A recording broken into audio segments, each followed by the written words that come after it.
இது மாதிரி பாரதி கண்ணம்மா படம் அதோட வெற்றி, அதில் மறக்க முடியாத சம்பவங்கள் அது மாதிரி ஏதாவது? பாரதி கண்ணம்மாவோட நிறைய மறக்க முடியாத சம்பவம் இருக்குது. ஒன்று அதில் ரெண்டு ஏதாவது இல்லை, இந்த ஒன்று ரெண்டு இன்டர்வியூ சொல்லுங்க. பத்தாது, நிறைய அது இருக்குது. ரொம்ப பெரிய உங்களுக்கு டேர்னிங் பாயிண்ட்ல. அதுதான் முதல் படம். அதான் அதுதான் என் முதல் வாழ்க்கையோட டேர்னிங் பாயிண்ட். ம் சினிமாவுக்கு என்னை அறிமுகப்படுத்துனது பாரதி கண்ணம்மா மூலமாக தான் என்னை தெரியும் எல்லாருக்கும். ஆ. பாரதி கண்ணம்மா வந்து எடுக்க ஆரம்பிச்சதுலேருந்தே பிரச்சனைகள் தான். கிட்டத்தட்ட 2.5 வருஷம் 3 வருஷம் அந்த ஆஃபீஸ்லேருந்து உட்காந்து அந்த படத்தை முடிச்சிருக்கேன். ஒரு 3 வருஷம் போராட்டத்துக்கு அப்புறம் கிடைச்ச படம் தான் பாரதி கண்ணம்மா.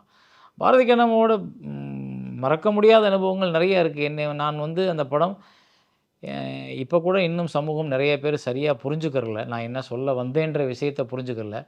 நான் இது சார்பாக எடுத்தேன், அது சார்பாக எடுத்தேன்னு சொல்கிறாங்களே ஒழிய, நான் எது சார்பாகவும் எடுக்கல அந்த திரைப்படம். இப்போ இன்றைக்கி நான் பைசன் பார்க்கும்போது அவர் நடுநிலையாக எடுத்திருக்காரு.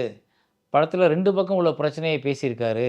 இன்றைக்கி இந்த 2 பக்கம் சமூகமும் என்றைக்கு ஒற்றுமையை தேடும்ன்ற ஒரு இடத்துக்கு பேசியிருக்காருன்னு சொல்லும் பொழுது, இதைத்தான் நான் அன்றைக்கி பாரதி கண்ணம்மாவுக்கு ஆசைப்பட்டேன்.